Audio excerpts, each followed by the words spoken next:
through the day. Whincup cranks it sideways, exiting 5. Let's not forget about Jason Richards, who was involved in that accident, and Mark Skaife.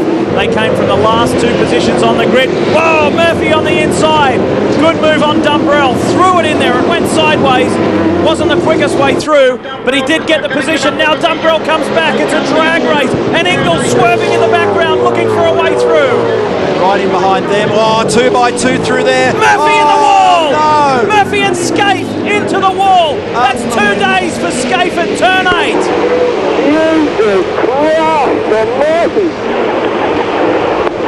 Wowee.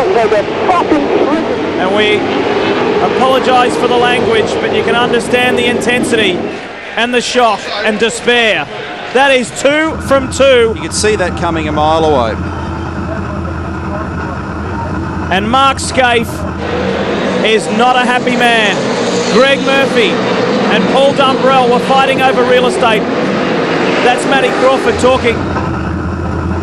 And Skaife will be in a state of disbelief. And Murphy yet to get out of the car as well.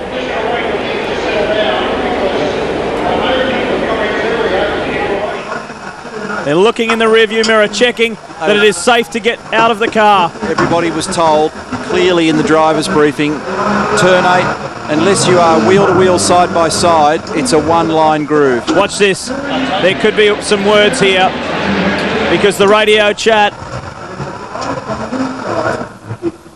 he wasn't too impressed with what went down.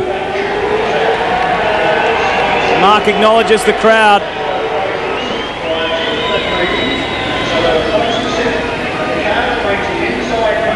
And he's helped Greg, yeah.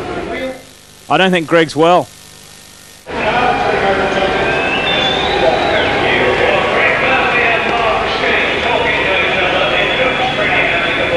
Well, that's somewhat of a relief. We're watching these replays, guys. I'm with Rob Starr, team boss for the Holden Racing team. You put in such a hard effort overnight to get that car to where it was. It was performing superbly. How do you feel? Yeah, gutted really. You know, we worked all night last night and Mark kept his head the whole day and he was driving a great race, and unfortunately, as we saw, he's ended up in someone else's accident, and you know, it's just a shame for us all. We know that turn 8 is always a precarious place and you may not want to get involved necessarily in debate, but do you have a take on what unfolded there? Oh, obviously, you know, 2 going into the corner doesn't work, and you know, unfortunately, you've got to commit to that corner. If an accident happens and you're right behind it, you end up in a part of it. We've got another busy week ahead of you, Rob. Thanks. No worries. The 2 teams that put in all-nighters have been left with damaged cars again. Here's the Zinger replay.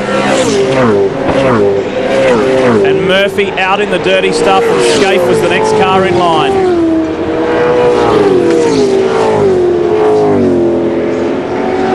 Unbelievable. And Skaife at that point on the earlier shot was looking to round up Ingle, because it all started back at turn 7 and that changed the flow of the pack and then bunched them up. So here we go. So remember that Murphy dived underneath Dumbrell and then they kind of reshuffled, and then Murphy's out on the wrong side of the road here in the grey stuff. Sideways, Skaife's out there as well, there's nowhere to go.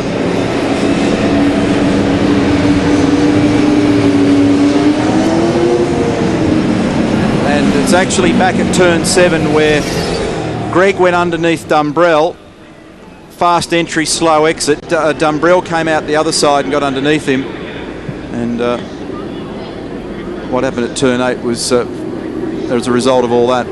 Yeah, 2 cars don't fit side by side in turn 8, and the paramedics with Greg Murphy. Let's hope he's all right. That was a big shunt. The man beside him knows all too well what it's like. He had a massive accident there yesterday. And Greg Murphy recovering. Greg, what do you have?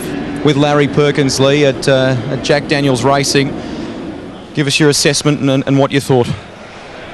Well, it's an unfortunate crash for sure. You don't need those things, but you know, there's a pretty clear set of rules, especially for turn 8, and it appears that Murphy may have misjudged the slipperiness of the bitumen out at 2 cars wide. and just didn't have the grip that he thought should have been there. Thanks, Larry. Every time you see that, it just shocks you. Now, while Skaife impacted the wall yesterday at 140, that would have been quite a bit quicker then. Well, this is a race speed incident now. Yesterday he was already well out of the throttle, so you approach it at 235. They all would have been a bit clumsy slow, so it's probably more like about 225 after them all bunching up on the exit of 7. And then across the face of the corner there, it's just a little over 200 odd k, about 205, 210 k's.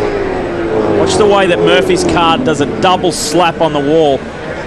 So he can't turn it to the right. He can't. He's actually found himself in an awkward spot. He needed to be in behind Paul, but he couldn't get there. And wow, Darryl. Well, Paul Wheel, probably no one better to ask than a guy who's still really a current driver and raced here last year.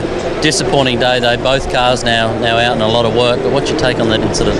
Obviously, you know, he's just got on the marbles there on the outside of Paul. Not Paul's fault whatsoever. You know, maybe a little bit ambitious, but you know, hey, I know what it's like. We're racing car drivers. We want to have a go and we want that position. And you know, Murph made a pass on the corner before, had a bad run out of it. Paul was able to get back out there, and yeah, it's a hard one. It's so hard. You know, it's easy from this side of the fence, sitting here watching the TV and seeing what's happening, but when you're in the driver's seat, it's a lot harder. So a lot of work for the boys, and obviously quite disappointing, but the two guys in the cars, Murph and Cameron, have done a fantastic job this weekend, and obviously the team's done a fantastic job, so it gives us good confidence for the rest of the year. We just got to get this, hopefully this is the bad one out of the way, and get the GP out of the way and go to Pukekohe, and we know what he's like there. Thanks, Paul. Thanks, mate. Yeah, 4th and 5th. Yeah.